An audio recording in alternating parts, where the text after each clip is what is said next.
¿Qué tal? Muy buenas noches. Bienvenidos a una emisión especial sobre la situación en estos momentos en nuestro continente. Yo soy Pia Castro. Bienvenidos a una emisión en tiempos convulsos. Es una casualidad que en distintos países de América Latina surjan tantas protestas callejeras o crisis políticas.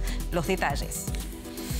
Estallido social en Chile, crisis institucional en Bolivia, Venezuela en medio de un conflicto encallado, populismo de ultraderecha en Brasil, Ecuador y Perú con situaciones de inestabilidad y un paro nacional sin precedentes en Colombia.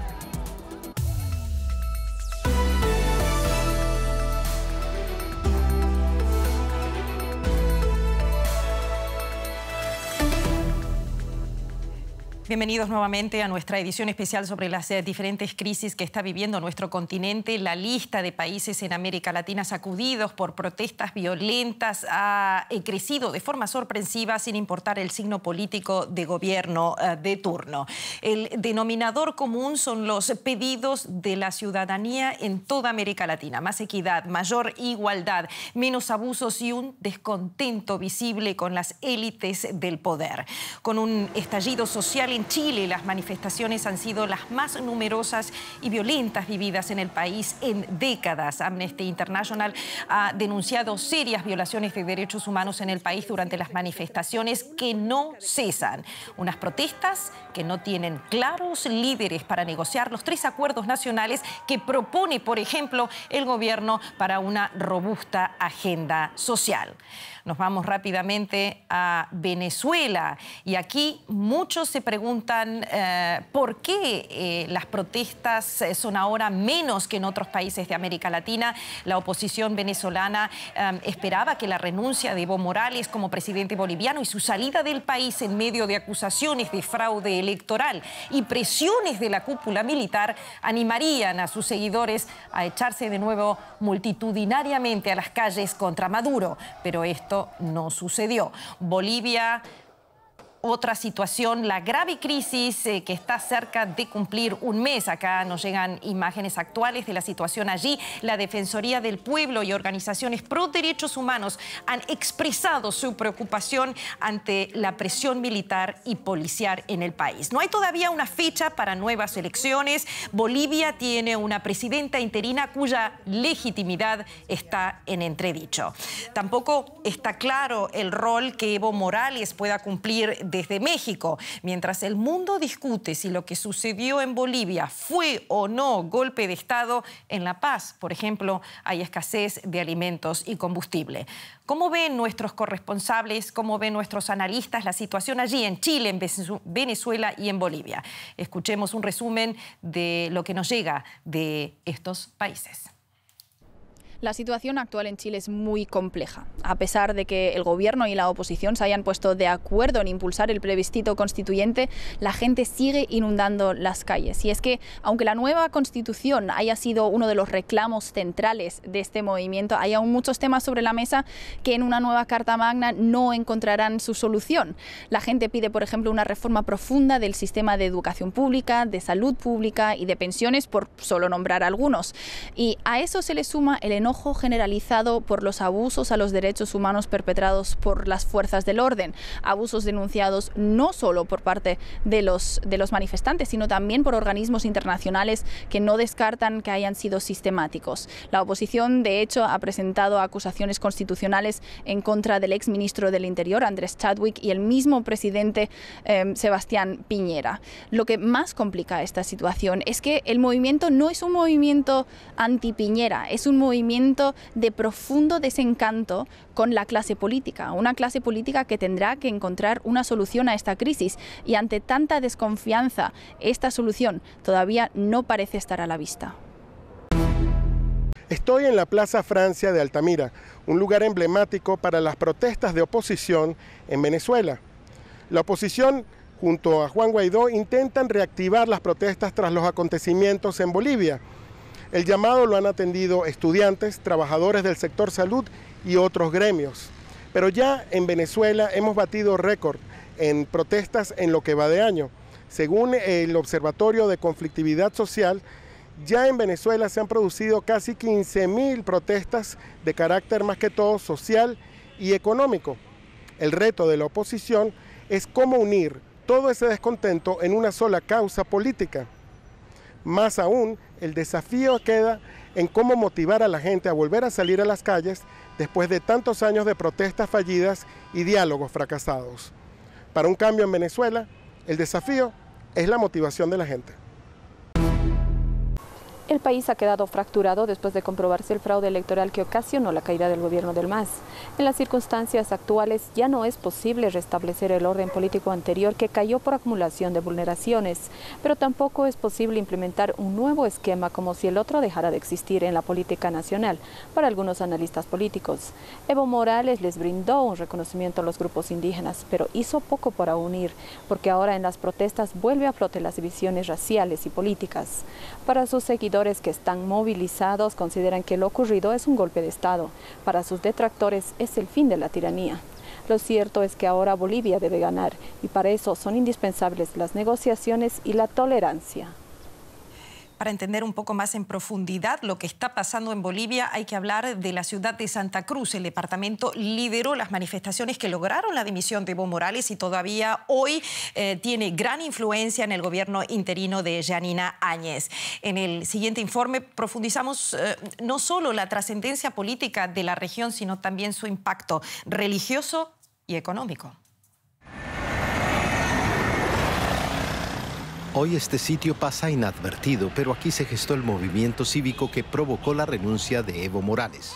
Es el Cristo Redentor, donde cada noche se reunían los habitantes de Santa Cruz para exigir la salida del ahora exmandatario. La ciudad fue el bastión de la oposición a Morales. Con frecuencia se habla del peso económico que la región utilizó para hacer presión. Pero para Carlos Hugo Molina, exgobernador de Santa Cruz, un elemento determinó el éxito del movimiento cruceño. La genialidad del liderazgo político y cívico que se ha producido en este momento ha sido entender que era posible plantearlo desde Santa Cruz por la importancia política, por la importancia económica que tiene y que esto iba a tener la posibilidad de una respuesta en los otros departamentos. Lo que se ha hecho aquí ha sido interpretar una situación, una coyuntura de manera adecuada, de manera justa. En Santa Cruz, los detractores de Morales prometieron que la Biblia retornaría al Palacio de Gobierno. Bolivia es un estado laico, pero el padre Marcial Chupinagua no ve ahí ninguna contradicción. Y que es algo fundamental en la vida del ciudadano. Retomar un valor para unirlo al valor de la libertad, el valor de la democracia, porque decimos en la cruz lo que se manifiesta es la entrega de Cristo para liberar precisamente al hombre de las ataduras del mal. En materia económica, el crecimiento del PIB real en Santa Cruz es mayor al de Bolivia desde 2011. Números que afirman la influencia de esta región, que exporta cerca de $1.000 millones en productos no tradicionales cada año. Un peso que el departamento hizo valer a través de un paro de 21 días, el cual dejó $1.500 millones en pérdidas, según la Cámara de Industria de Bolivia. La coyuntura sienta un precedente importante para los próximos gobiernos. En Santa Cruz viven más de 3 millones de personas. Casi el 30% del Producto Interno Bruto del país está dependiendo de lo que haga Santa Cruz. Más del 70% de los alimentos que consumen los bolivianos se están generando acá. 2/3 partes de las exportaciones no tradicionales se generan en Santa Cruz. El 75% de las agroexportaciones, que significan más de 2,5 millones por año, hay que considerar a Santa Cruz definitivamente. Y por el bien de Bolivia, porque reitero, Santa Cruz es el bastión económico del país, pero además es la locomotora económica de Bolivia. Esta ciudad, la más poblada de Bolivia, juega un papel definitivo en la actual crisis y su influencia promete seguir creciendo, pues se estima que dentro de 15 años la mitad de los habitantes del país vivan aquí. Con indicadores económicos a favor y un liderazgo que crece, Santa Cruz parece instalarse sólidamente en la agenda política del país. Bueno, queremos charlar ahora, y ya lo ven, con Johan Ramírez, que estuvo siguiendo muy de cerca desde Bolivia todo el proceso de las elecciones y lo que siguió después y este comienzo de crisis. Gracias por estar aquí en Deutsche Welle y nuevamente bienvenido a Berlín. Tanto el partido de Evo Morales como la presidenta interina tienen un común denominador a pesar de todas estas diferencias. Ambos grupos buscan una fecha de elecciones que tendría que ser en 3 meses. ¿Queda esta fecha irrisoria teniendo en cuenta que hace una semana que subió al poder esta presidenta interina y todavía no se habla de fechas? Bueno, allí yo creo que habría que hacer también una diferencia, ¿no? La presidenta, desde que llegó, dice que está allí para convocar elecciones presidenciales, que ese es su único objetivo, y a través de esas elecciones pacificar el país. El partido de Evo Morales, ellos, su prioridad pareciera ser reunirse en la Asamblea y rechazar eventualmente la renuncia del expresidente Evo Morales. De modo que sí hay un discurso de que todos quieren elecciones, pero el MAS quiere revisar la renuncia de Evo Morales, es decir, que esa renuncia pareciera no hacerse completamente efectiva por lo pronto. Ahora, lo cierto es lo que tú decías, ya hace más de una semana que ella tomó el cargo, que asumió la presidencia, ha nombrado su gabinete, ha nombrado una cantidad de funcionarios y sin embargo no se convocan elecciones. Uno se pregunta qué está pasando, por qué no lo hace. Claro, necesita pasar por elegir un Tribunal Supremo Electoral, eso tiene que pasar por la Asamblea y creo que eso va a ser definitivo. Si a través de esa Asamblea se nombran vocales neutrales, las condiciones estarán dadas, pero pareciera que falta un camino todavía por hacer. Mi próxima pregunta, con la situación actual, ¿se dan las condiciones libres y con garantías para las elecciones? Vos que acabás de venir de Bolivia. Eso es muy complicado de responder porque va a depender justamente de esa decisión. Pareciera que lo más sano es que fuese a través de la Asamblea Legislativa que se nombren a esos vocales y que se convoquen a elecciones, pero la Asamblea Legislativa no pareciera tener en este momento la voluntad para hacerlo. Aunque están hablando de eso, aunque es la discusión de todos los días, pareciera que no hay una voluntad real de hacerlo. Y la presidenta tendría la posibilidad de, por decreto, convocar elecciones, pero eso sin duda va a deslegitimar el proceso. Yo tengo otra pregunta, Johan. ¿Se discute la legitimidad de la presidenta interina en Bolivia como se discute internacionalmente? Pues Bolivia está dividida en 2 bandos muy extremos, muy polarizados. Entonces, para los masistas, la presidenta es una golpista, está allí usurpando las funciones del presidente Evo Morales, quien para ellos sigue siendo presidente.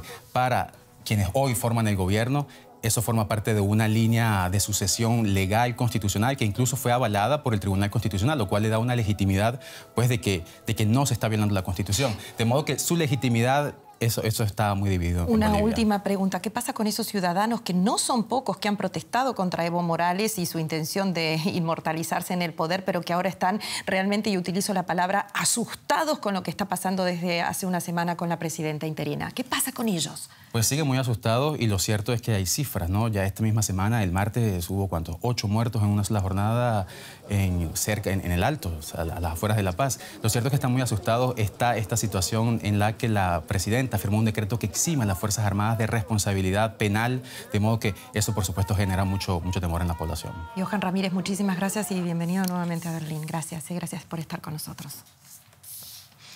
Bueno, muy bien, nos vamos rápidamente a Chile. El brote de indignación social en el país más competitivo de América Latina ha revelado un desafío urgente que se ha prolongado por muchísimo tiempo allí en ese país. Un crecimiento económico que no ha resuelto la brecha de desigualdad. Nos vamos ahora a un lugar que para muchos quizás representa la esencia de lo que el movimiento social critica de las élites del país allí en Chile. Los campamentos, las villas miserias, las colonias informales, los barrios marginales. Usted lo puede llamar como quiera, que crecen y crecen en las grandes urbes de América Latina. En Santiago, David nos abre la puerta de su humilde casa. Aquí, esta es mi casa. Aquí, en este lado, duerme un amigo. Acá en mi pieza.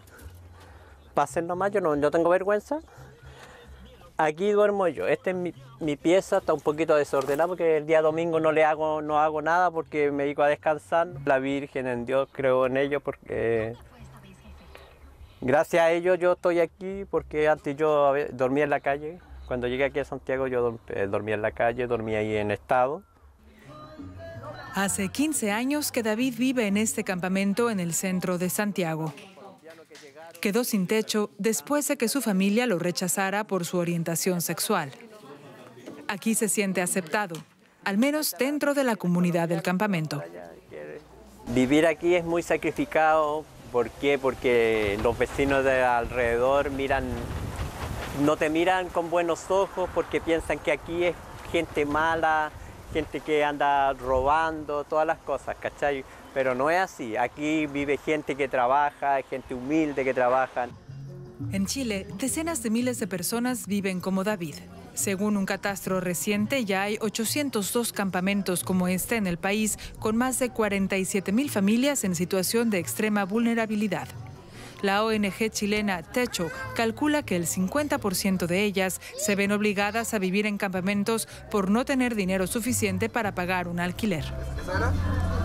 De eso, además, aparte del 50%, hay un alto porcentaje que se va a vivir por la inseguridad en sus barrios anteriores. Es decir, ellos consideran que un campamento es más seguro que donde están viviendo. O tiene que ver también con condiciones de migración, pero eso mucho mejor en menor cantidad de gente.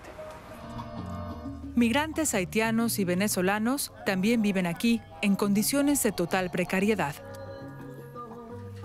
Para Vicente, los campamentos representan la esencia de lo que el movimiento social critica del país. El campamento es un síntoma de lo que está pasando. No es necesariamente el problema en sí, ni la enfermedad, sino que es un reflejo de una sociedad que discrimina, un reflejo de una sociedad que no considera al más pobre y un reflejo de una sociedad que no se preocupa tanto de los demás. Su ONG trata de involucrar a los habitantes del campamento en lo que está ocurriendo en el país. En una reunión delante de la choza de David, comparten sus ideas acerca del movimiento social.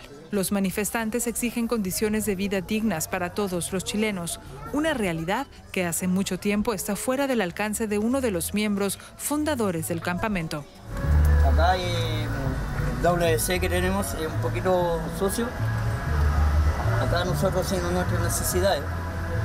¿Ya? Acá nosotros lo lavamos y esto lo tenemos porque gracias a los vecinos nos dieron agüita. Nosotros los duchamos ahí, nos duchamos, los lavamos aquí, cocinamos aquí y todo, pero no es digno. Este es mi dormitorio. Mi sábana, mis patitos, ahí tengo mis patitos y en la botellita con agua que tengo y la vela que tengo en la noche porque no tengo electricidad. Lo que más quiero es salir de acá porque yo tengo hijos y yo no quiero que me vean en esta situación. Yo no quiero que ellos me vean así. Porque tampoco es un futuro que yo quiero darle. Lo que pide no es más que el acceso a una vivienda y a prestaciones sociales adecuadas. Juan y David van a trabajar cada día ahorrando cada peso para algún día poder pagar una vivienda subvencionada por el Estado. El hecho de que quizás nunca lo logren es una de las muchas razones por las que los chilenos siguen protestando. Tenemos una invitada para analizar un poco en profundidad lo que está sucediendo en América Latina. La ven aquí a Claudia Sile, que es investigadora de la Fundación Ciencia y Política. Muchísimas gracias por estar con nosotros en el estudio. Piñera ha reaccionado. Comencemos en Chile porque venimos del reportaje sobre Chile. Piñera ha reaccionado a estas manifestaciones y con el plan de una constituyente podría salir él fortalecido de una crisis y ofrecer una solución que tanto necesita el país. Creo que la crisis afecta no solamente a Piñera, sino a la clase política en general en Chile, y ese sería un proceso que podría canalizar demandas y generar nuevos acuerdos y una especie de refundación de un nuevo inicio, de una nueva fase política más dinámica en Chile. ¿Cuáles son los temas que él tendría que solucionar rápidamente como para poner enmarcar un poco las soluciones que puede ofrecer Chile? Él está ofreciendo una serie de medidas sociales que son importantes, pero tienen un efecto ambivalente porque la gente dice, ahora sí se puede, ¿qué pasó todo este tiempo? Y en el proceso constitucional es una reforma, una flexibilización, digamos, de este modelo socioeconómico que está tan criticado en la sociedad y que genera tanta desigualdad. ¿Vos crees que él ha sabido manejar este estallido social, el gobierno en general en Chile? No lo supo de entrada, pero sí se ve un proceso de aprendizaje. Al principio, negar que hay demandas legítimas de una población chilena y decir que se encuentra en guerra y que hay fuerzas extranjeras participando. Eso fue una reacción que incrementó la violencia, pero después reconoció que hay demandas auténticas de la población y lo mismo, primero negando el abuso de la violencia y luego aceptando que hubo deficiencias en cómo operaron las fuerzas de seguridad. La fantasía de que Chile es un oasis en una región convulsionada ya se resquebrajó en este país. Hay un malestar casi instintivo que se ha descubierto en Chile, que muchos dicen que muestra bien claramente esas cicatrices que ha dejado la dictadura. ¿Me puedes explicar esto? En primer lugar, hay en relación a la Constitución una carga simbólica muy fuerte. Esa Constitución, si bien se reformó muchas veces y no es la misma que dejó Pinochet, el texto no se reemplazó y es una Constitución de esa época. Por el otro lado, hay un consenso muy alto en la clase política que impidió que haya competencia y haya resonancia ante las demandas de la sociedad. ¿Te afectó un poco, te sorprendió a vos como a la mayoría de la gente esta sorpresiva violencia en Chile? Ciertamente creo que no fui la única sorprendida en cuanto a la fuerza, la intensidad de la violencia, y eso muestra que no solamente la gente trata de generar presión para que haya reformas, sino también de expresar su frustración. Claudia Sila, quédate con nosotros, hay muchas más preguntas. Quiero hablar ahora y recordar un poco tema que también preocupa muchísimo en toda América Latina, es la migración. Y no solamente la migración de venezolanos, sino también la migración de centroamericanos hacia el norte. Hablemos un poco de cifras. 4.6 millones de personas han huido de Venezuela en los últimos 5 años. Este es el número de la Oficina de las Naciones Unidas para los Refugiados. La ACNUR advierte que la cifra empeorará por la lucha de poder en curso entre Nicolás Maduro y Juan Guaidó y por el empeoramiento de la situación económica y social. Todos los días las personas cruzan la frontera a pie, a menudo hasta la vecina Colombia, sin importar los riesgos y sin un claro destino final. Llevan días caminando, Melissa, su prima y los 6 hijos. Y lo hacen a lo largo de la peligrosa carretera principal que cruza Colombia desde la frontera. El objetivo es salir de Venezuela. Ya no hay alimentos, ya no hay medicamentos para los niños, ahí se mueren de desnutridos los niños allá en Venezuela, terrible. Mi país está cada día de mal en peor. Mientras Maduro siga en ese mando, nuestro país va cada día más abajo. El trayecto pasa por las montañas. Ganando altura vemos a cada vez más personas deshaciéndose de sus zapatos gastados. Van descalzos a 3.000 metros de altura. La Cruz Roja pasa con frecuencia. El gobierno de Colombia prohíbe transportar migrantes, solo pueden prestar auxilio. Esta familia avanza a duras penas. La hija Laura tiene gripe. Los socorristas la atienden, pero poco más pueden hacer. Y eso es lo que más les afecta. En las montañas muchos bebés mueren en los brazos de sus madres porque sus pulmones colapsan debido a la altura. Es doloroso ver personas que dejan su país.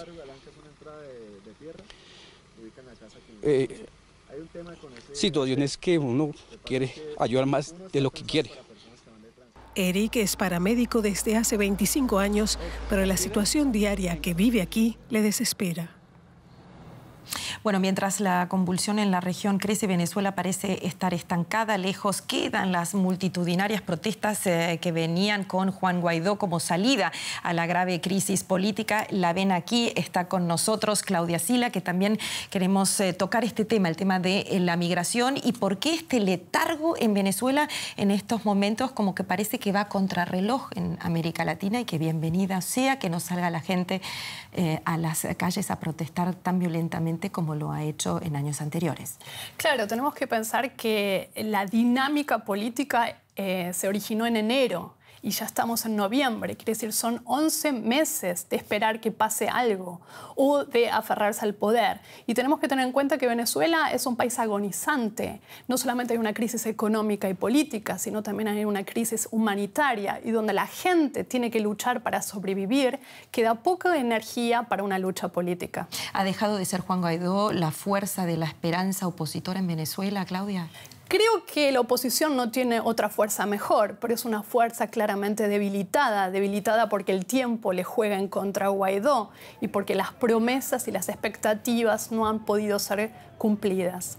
¿De qué manera se puede afrontar el desafío de la migración, no solamente desde el punto de vista que hemos recién hablado de Venezuela, de los 4 millones que están en otros países de América Latina, sino también, y no nos olvidemos de la situación en Centroamérica y de los miles y miles que cruzan de El Salvador, Guatemala hacia México, pasando por México hacia Estados Unidos? Tenemos que tener en cuenta que esta migración de la que estamos hablando no es una que proviene de países pobres y va a países ricos, sino que atraviesa países pobres o llega y se instala en países pobres donde hay pobreza y desigualdad. Quiere decir que es una población vulnerable que llega a pueblos y regiones vulnerables. Eso hace la situación tan sensible y por eso en las zonas fronterizas es importante que haya cooperación entre los distintos países y ayuda internacional. ¿Qué podemos decir? Por ejemplo, hemos tenido una manifestación, una huelga nacional masiva. Colombia, el gobierno de Iván Duque ha cerrado, por ejemplo, las fronteras diciendo de que puede haber como no una invasión, pero un peligro internacional. ¿Hasta qué punto son verosímiles esas explicaciones en los estallidos sociales que hay una injerencia desde afuera? Llámalo Rusia, llámalo castrochavismo, llámalo... ¿Cómo lo llamarías? Mira, en aguas turbias son muchos los que pescan, pero de ahí a decir que la causa y el motor de estas movilizaciones viene de elementos extranjeros, de bandas organizadas de otros países, lo veo poco plausible. Si bien no se puede descartar que haya actores extranjeros que participen, pero no veo ahí las causas de lo que estamos observando. Muchísimas gracias por estas explicaciones, por este análisis aquí en las noticias, en esta emisión especial. Claudia Sila, la escucharon de la Fundación Ciencia y Política. Y cerramos así este informativo especial sobre los tiempos convulsos que vive en estos momentos nuestro continente, nuestra querida América Latina, con algunas imágenes de la ola de protestas que afectan a la región. Gracias por estar ahí y sigan con nuestra programación y continúen, por supuesto, con las noticias aquí en Deutsche Welle y los temas que tendremos en estos días y el fin de semana. Gracias.